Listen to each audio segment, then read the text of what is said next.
إن الحمد لله نحمده ونستعينه ونستغفره ونعوذ بالله من شرور أنفسنا ومن سيئات أعمالنا من يهده الله فلا مضل له ومن يضلل فلا هادي له وأشهد أن لا إله إلا الله وحده لا شريك له وأشهد أن محمدا عبده ورسوله يا أيها الذين آمنوا اتقوا الله حق تقاته ولا تموتن إلا وأنتم مسلمون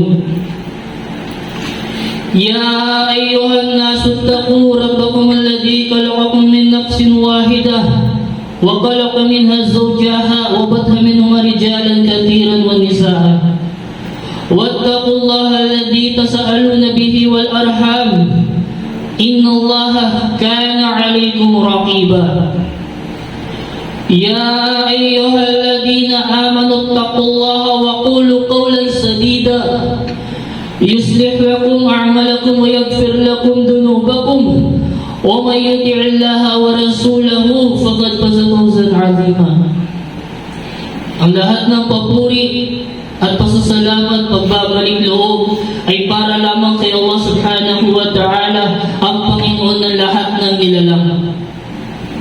Nagpupuri at nagpapasalamat tayo sa Kanya at sa Kanya tayo nagbabalik loob at tayo ay nagpapakukup sa Kanya laban sa kasamaan ng ating mga sarili. Sino man ang patnubayan ni Allah subhanahu wa ta'ala ay walang makapagliligaw sa Kanya. At sino man ang hayaan ni Allah subhanahu wa ta'ala sa ligaw na landas, walang makapagpapatnubay sa Kanya maliban si Allah subhanahu wa ta'ala. Ako'y sumasaksi na walang ibang Diyos, walang ibang dapat sambahin maliban si Allah subhanahu wa ta'ala. At ako'y sumasaksi na si Propeta Muhammad sallallahu alaihi wasallam ay Kanyang huling propeta at Kanyang huling sugo. Mga kapatid sa Islam, sinasabi ni Allah sa banal na Quran na kung saan sinabi niya, o kayong mga sumasampalataya, matakot kayo kay Allah ng tunay na pagkatakot at huwag niyong hayaan na kayo'y abutan ng kamatayan maliban na kayo ay nasa kalagayan ng pagiging Muslim. Mga kapatid sa Islam, alhamdulillah, at tayo'y napagtagumpayan natin ang nagdaang buwan ng Ramadan, itong pag-aayuno, pamakilan. Bilang pagpapaalala una sa aking sarili, hindi nangangahulugan na kapag lipas ng buwan ng Ramadan, ay titigil na rin tayo sa ating mga pagsamba. Kaya yung banggitin ko ang isa sa mga kasaysayan ng Rasulullah sallallahu alaihi wasallam na siya ay pumanaw. Nung pumanaw ang Rasulullah sallallahu alaihi wasallam, hindi matanggap ng mga sahaba. Napakalaking pagsubok nito para sa kanila. Na kung saan may mga ilan na tumigil sa pagsamba.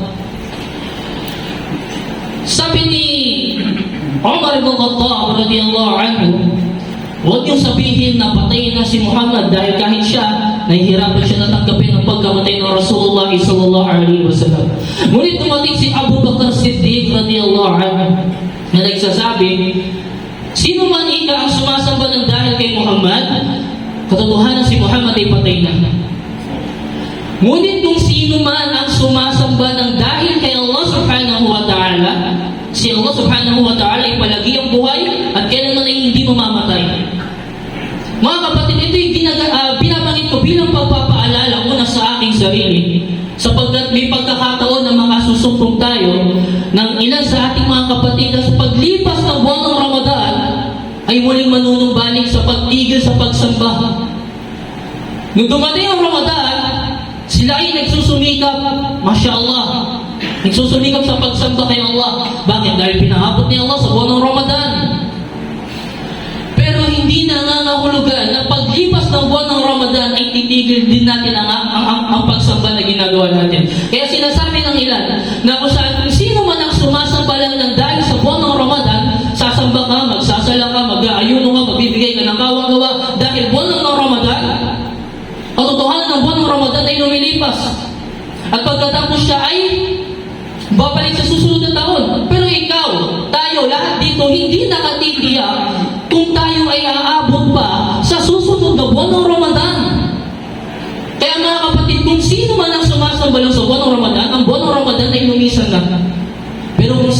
sumasamba ng dahil kay Allah subhanahu wa ta'ala, dahil sa pananampalataya niya kay Allah, si Allah ay palagi ang buhay at kailanman ay hindi mamamatay.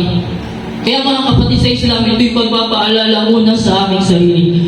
Ilan sa mga aral na makukuha natin itong lumipas na buwan ng Ramadan? Sinasabi dito, kabilang sa mga matututunan natin sa buwan ng Ramadan ay ang pagising ng maaga at pagpaayos ng oras para sa pagsamba.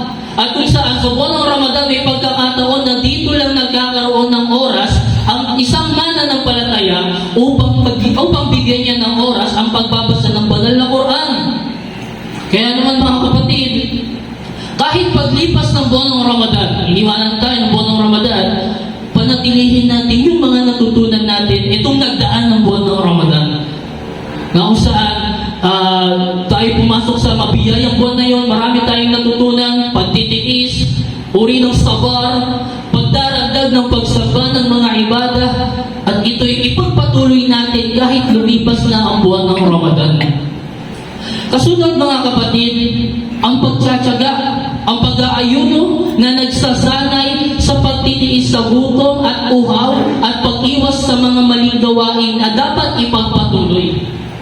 Kaya nga diba sinasabi na kung sa buwan ng Ramadan, andyan ang tubig at nandyan ang pagkain na pinahintulutan sa iyo ni Allah subhanahu wa ta'ala, at pagkatapos nakayanan mo siyang bitiw, nakayanan mo siyang iwasan dahil sa takwa, dahil sa pananampalataya mo kay Allah subhanahu wa ta'ala, so paano pa kaya ang mga ipinagbabawal ni Allah subhanahu wa ta'ala?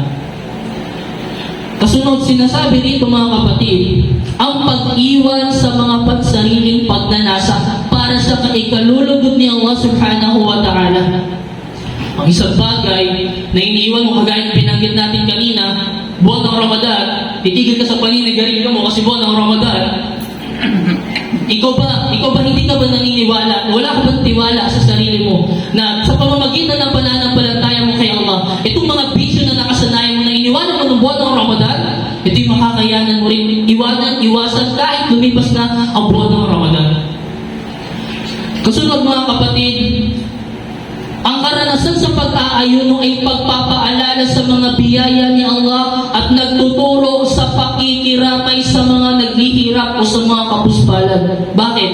Dahil kapag buwan ng Ramadan, walang mayaman, walang mahirap. Kahit gaano kataas ang posisyon mo, kung ikaw ay Muslim, mag-aayuno ka dahil kabilang yun sa ipinag-utos ni Allah subhanahu wa ta'ala. Qala Allah ta'ala, ya ayyuhalladhina amanu kutiba alaykumus siyam kama kutiba alal ladina min qablikum la'allakum tattaqun. O kayong mga sumasampalataya, tunay na ipinag-utos sa inyo ang pag-aayuno katulad ng pagsasautos sa mga taong nauna sa inyo. Ipinag-utos ang pag-aayuno ni Allah subhanahu wa ta'ala. Kaya sa buwan ng Ramadan, walang mahirap, walang mayaman. Ultimo, ang mga mayayaman, sila'y nakararanas ng gutom. Upang nang sa ganun, maranasan din nila ang dinaranas ng mga ilan sa ating mga kapatid o sa mga ibang tao na kapuspalan. Isa ito sa mga napakagandang turo sa atin sa pananampalatayang Islam. Kasunod mga kapatid, si Allah subhanahu wa ta'ala ay nagbigay sa banal na Quran. Ito'y patungkol sa pagbibigay ng nakawang gawa. Sadaqah.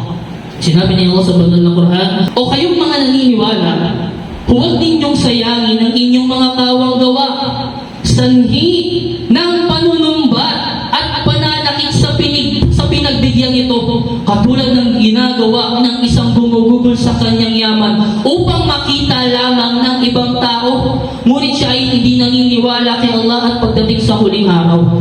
Ito'y patungkol sa pagbibigay ng kawang gawa sa tinatawag na sadaqah.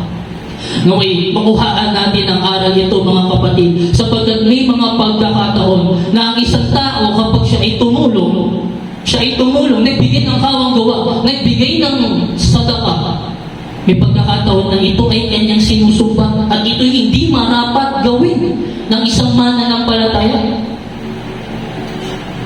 Kaya naman mga kapatid, sa tafsir Ibn Kathir sinasabi rito, ipinagbabawal ang panunumbat tungkol sa kawang gawa na ibinigay at pinupuri ni Allah subhanahu wa ta'ala ang mga gumagamit gumagastos mula sa kanilang pera para sa landas ni Allah subhanahu wa ta'ala. At pagkatapos sila ay umiiwas sa pagpapaalala sa mga tumanggap ng kawang gawa.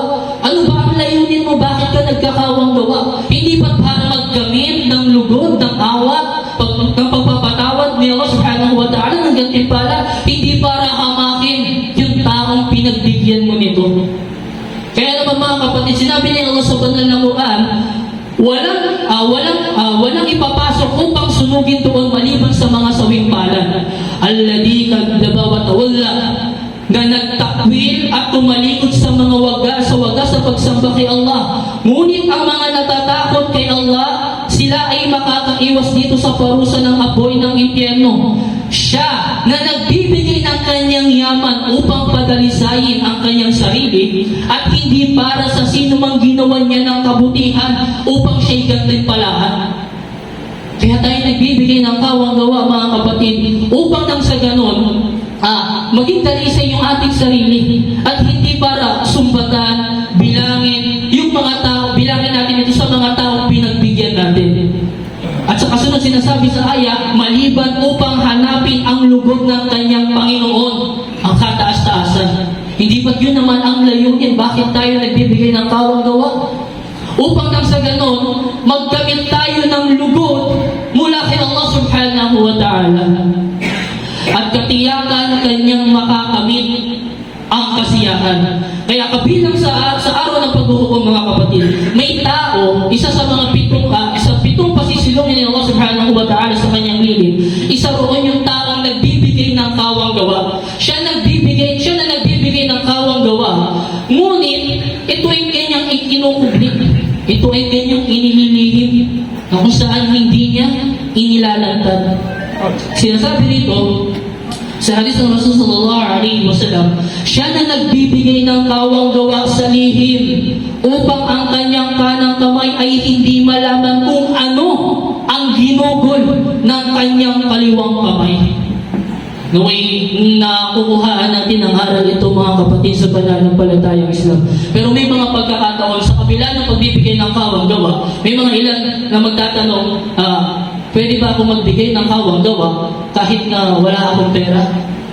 Yes. Sa atin sa Islam, kung ikaw wala kang kakayahan pinansyal upang magbigay ng kawang gawa, tingnan niyo sinabi ng Rasulullah sallallahu alaihi wasallam. Sinabi ni Propeta Muhammad sallallahu alaihi wasallam, kulul ma'rufin sadaqah. Ang bawat gawa ng kabutihan ay naituturing na sadaqah, na kawang gawa. Allahu Akbar. Kaya mga kapatid, may pagkakataon na kapag ikaw may gumawa ng isang kabutihan, yun ay mong isipin na yun ay walang saysay o hindi mo makikita pagdating sa kabilang buhay. Kaya kasi sinabi ni Allah sa banal na Quran, huwag niyong maliitin ang mga katiting na maliliit na gawain dahil ito'y tiyak na masusumpungan niyo kay Allah subhanahu wa ta'ala. At ang kawang gawa ay pumapatay ng mga kasalanan o bumubura ng mga kasalanan tulad ng pagpatay ng apoy at tulad ng pagpatay ng tubig sa apoy. Allahu Akbar. Lahat naman tayo nagnanais ng mabura ang ilan sa ating mga kasalanan, ang ilan sa ating mga pagkakamali. Hindi ba? Lahat tayo hinahangad natin yun na kung saan tayo magtamo ng kapatawaran kay Allah subhanahu wa ta'ala. Sinasabi sa tafsir ng aya na ito, magbigay ng, sa hadis na ito, sa tafsir ng hadis na ito, magbigay ng kawang gawa kahit kalahati lamang ng datiles sapagkat ito ay nakakabusog sa nagugutom tulad ng pagkabusog sa busog at ito'y pumapatay ng kasalanan tulad ng pagpatay ng tubig sa apoy at pinipigilan ang masamang kamatayan. Sinasabi dito, sa kanya na may hawak ng aking kaluluwa, ang isang tao ay maaaring magbigay ng kawang gawa mula sa kabutihan kahit na kasing liit lamang ng datilis. At ito ay patuloy na lalago sa hanggang sa ito'y maging mas malaki pa kaysa sa isang bundok. Allahu Akbar. Kaya mga kapatid, ang pagsusumikap natin sa landas ni Allah subhanahu wa ta'ala, ito ay napakahalaga. Kundi mo yung pagtulong natin, di ba, mga pagtutunig sa masjid, sa mga pangangailangan. Diba? Ito'y gagantimpalaan ni Allah subhanahu wa ta'ala. At huwag natin isipin na yung ginawa natin dito sa mundo, yun ay wala lang at wala tayong mapapala. Sinasabi sa commentary ni Sheikh Uthaymeen sa kitab na Bulugh al-Maram na sinulat ni Sheikh Al-Hafiz ibn Hajar al-Asqalani, ito'y paghihikayat na gumawa ng mabubuting gawa. At ito ay nagpapakita ng kagandahang asal, ang pagiging mapagbigayin, ang pagiging mapagbigay mo. Ito ay nagpapakita ng kagandahang asal na maaaring tularan ng mga ilan sa makakikita ng gawain na yun. Allahu Akbar. Sinabi ni Allah subhanahu wa ta'ala sa banal na Quran, Mathalul ladina yunfikuna amwaluhum fi sabilillah. Ang kahalintulad niyong mga gumugugol ng kanilang yaman sa landas ni Allah subhanahu wa ta'ala ay katulad ng isang binhi ng butil ng mais na tumutubo o namumunga ng may 7 puso. Sinasabi sa pagpapaliwanag ng aya na ito sa Suratul Baqarah verse 261, at kabilang sa mga pinakamalaking kapakinabangan, kanino? Sa mga sumasampalataya. Kapakinabangan para sa atin. Kabilang sa pinakamalaking kapakinabangan ng mga sumasampalataya kay Allah, ang paggasta sa daan sa landas ni Allah subhanahu wa ta'ala. At ang katulad ng mga mananampalataya na ginagasta nila ang kanilang yaman sa daan ni Allah ay katulad ng isang butil na itinanim sa matabang kalupaan. Pagkatapos ito'y sumibol ng tangkay at nagkaroon ng 7 sanga at ang bawat sanga ay nagbubunga ng 100 butil. Allahu Akbar, mga kapatid, sa pananampalatayang Islam. Kung titignan lamang natin ang mga patungkol sa pagbibigay ng kawang gawa o sa mga pamamaraan kung paano makapagbibigay ng kawang gawa, napakaraming binabanggit sa banal na Quran at maging sa hadis ng Rasul sallallahu alaihi wasallam. Kaya naman mga kapatid, kabilang sa pagbibigay natin ng kawang gawa, ito'y palatandaan na tayo'y mayroong awa, na kung saan tayo'y nagpapakita ng awa sa mga nangangailangan. Na kung saan kapag ikaw ay nagbigay ka ng kawang gawa, kagaya ng binanggit natin kanina, hindi para sumbatan yung taong pinagbigyan mo. Na kung saan ibibigay mo ito ng takos sa iyong puso para sa landas ni Allah subhanahu wa ta'ala at hindi para manghamak ng kung sino man tao. Kaya sa hadis ng Rasul sallallahu alaihi wasallam, sinasabi rito, ang awa ni Allah subhanahu wa ta'ala, ang awa na inilagay ni Allah sa mga puso ng kanyang mga alipin, at si Allah ay maawain sa kanyang mga alipin na maaawain din sa iba. Kaya mga kapatid, sa pananampalatayang Islam, may pagkakataon na kung saan kapag nakakita ka ng isang tao na lumapit sa iyo at siya'y nangangailangan ng tulong, minsan may pagkakataon na gusto natin siyang tulungan.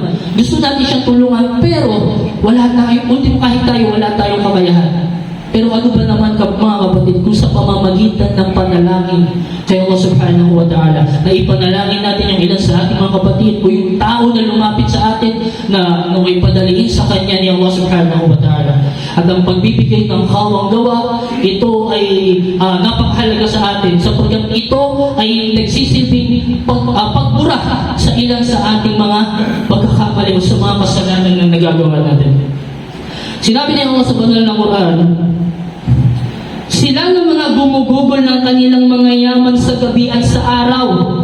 Para kanino? Para sa landas ni Allah. Maging ito man ay kubli o hayag, sa kanila ay gantimpalang nagmumula sa kanilang Panginoon. Sila ay walang mararanasang pangamba at sila ay walang madaramang kalungkutan. Kaya mga kapatid, naway nakuha natin ang aral ito at nakadagdag sa ating mga pag-aaral na ginagawa natin, na kung saan napakagandang pagpapaalala. Sinabi niya ako sa banal na Quran, magpaalalahanan kayo sapagkat ang pagpapaalala ay nakabubuti para sa mga mananampalataya. Lastly, bago tayo magano, sinabi ni Propeta Muhammad sallallahu alaihi wasallam, ang isang tao, kapag siya ay pumanaw, kapag siya ay namatay ang isang tao, lahat ng kanyang gawain ay napuputol na. Maliban sa 3. Ang una ron, yun yung kawang gawa na nagpapatuloy. Kawang gawa na napapakinabangan. Halimbawa na lamang ang pagpapagawa mo ng balon, na kung saan ang mga tao roon ay nakikinabang. Kagaya na lamang ng masjid, na kung saan ito'y napapakinabangan ng mga tao at dito sila ay nagsasagawa ng pagdarasal o ng mga pag-aaral. At kasunod, ang kaalamang napapakinabangan, yung kaalaman na meron ka, na ipinasa mo, at ito'y patuloy na naipasa, ito'y nagpapatuloy. At as long as yung kaalaman na yun ay tama at naaayon sa Quran at Sunnah, kung saan hindi sumasaluhan sa kitab ni Allah subhanahu wa ta'ala. At maging ang anak na matuwid, isang bata, isang anak na matuwid na nananalangin para sa kanya, rawahu Muslim, nulat ni Imam Muslim. Isang anak na matuwid na dumadalangin para sa kanya. Sinabi ni Propeta Muhammad sallallahu alaihi wasallam, ang iyong ngiti sa iyong kapatid ito ay nagsisilbing kawang-gawa. Magaya ng binanggit natin kanina, sa mga kapos sa pinansyal, yung walang kakayahan magbigay ng kawang-gawa para sa pinansyal, tingnan niyo sinabi ni Propeta Muhammad sallallahu alaihi wasallam, ultimo ang iyong pagngiti sa iyong kapwa mo, yung pagsalubong mo sa kanya na may maaliwalas na mukha, ito'y nagbibigay, ito'y naituturing na kawang-gawa. At maging ang pag-uutos mo sa tama at pagbabawal sa mali, ito ay uri din ng kawang-gawa. At sinasabi rito, kapag may isang tinik o buto o isang bagay na nakapipinsala sa isang daan na nakapipinsala, nakaharang doon, at yun ay inalis mo, yun ay uri din ng kawang-gawa. Maging ang pagturo mo sa taong naliligaw, sa tamang daan, na ituturing siya na kawang-gawa. Kaya mga kapatid, ito'y pagpapakita lamang na kung saan hindi natin dapat problemahin. Kung halimbawa ang isang tao, gusto niya magsadaka, gusto niya maggawang-gawa, at siya'y walang kakayahan sa pinansyal, maaari niyang gawin ang mga bagay na ito. Sa pamamagitan ng pagsasalita ng mabuti, pagtuturo ng tama, pagbabawal ng kasamaan, ito'y naituturing na kawang-gawa. Wa aqulu qawli hadha wa astaghfirullah li wa lakum wa lisa'iril muslimin min kulli dhanbin fastaghfiruhu innahu huwal ghafurur rahim.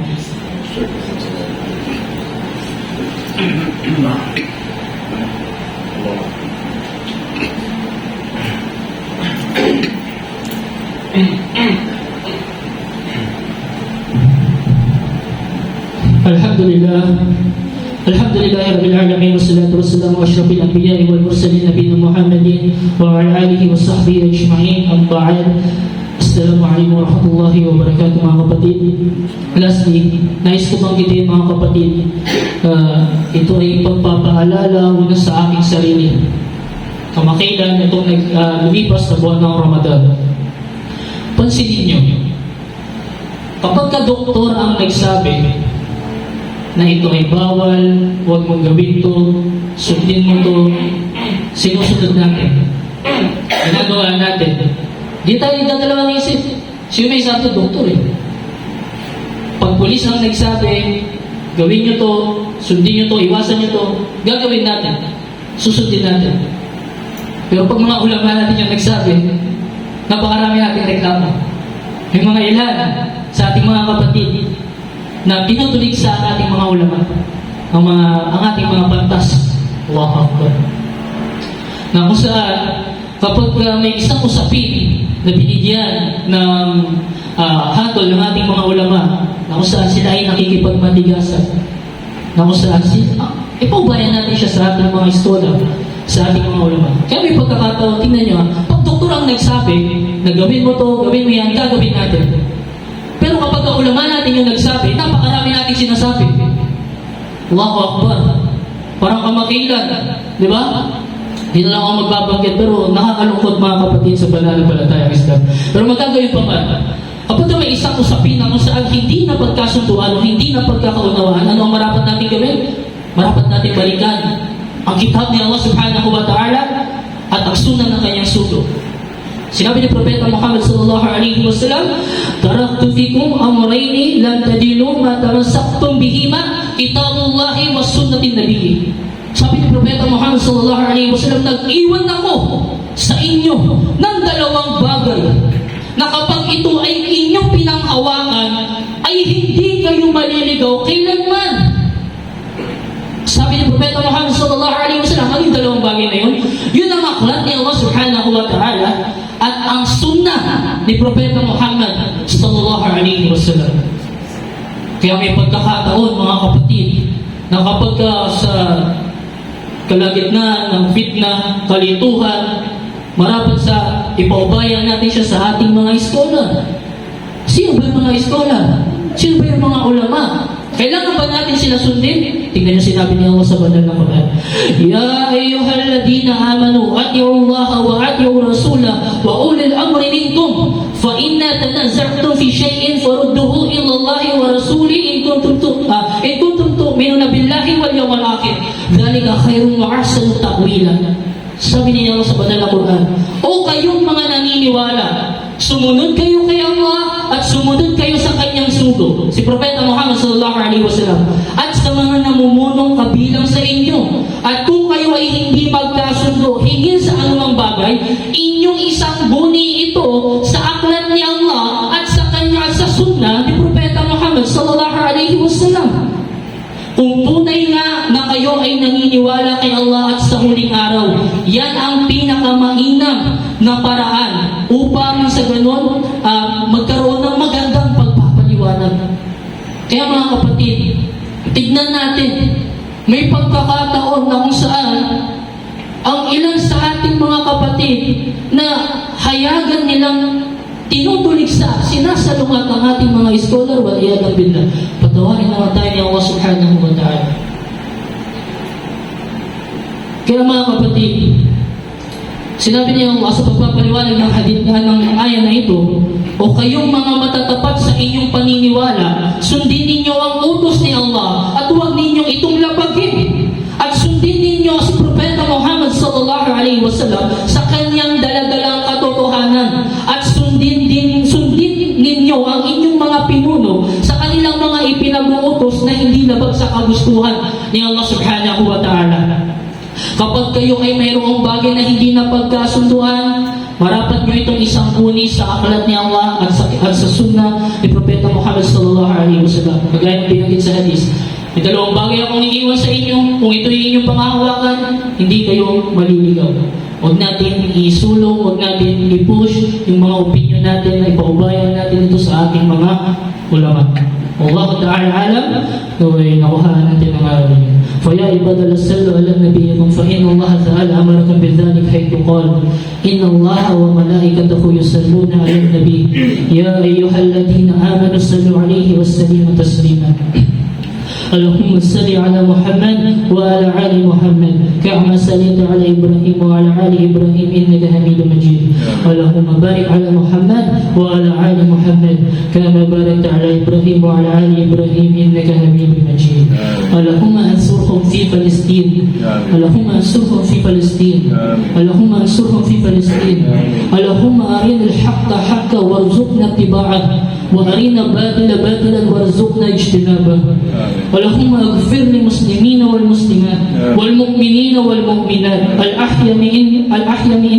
الأحياء منهم والأموات اللهم آتنا في الدنيا حسنة وفي الآخرة حسنة وقنا عذاب النار اللهم صل وسلم على نبينا محمد وعلى آله وصحبه أجمعين سبحانك ربك رب العزة عما يصفون وسلام على المرسلين والحمد لله رب العالمين عباد الله أقيموا الصلاة إن الصلاة تنهى عن الفحشاء والمنكر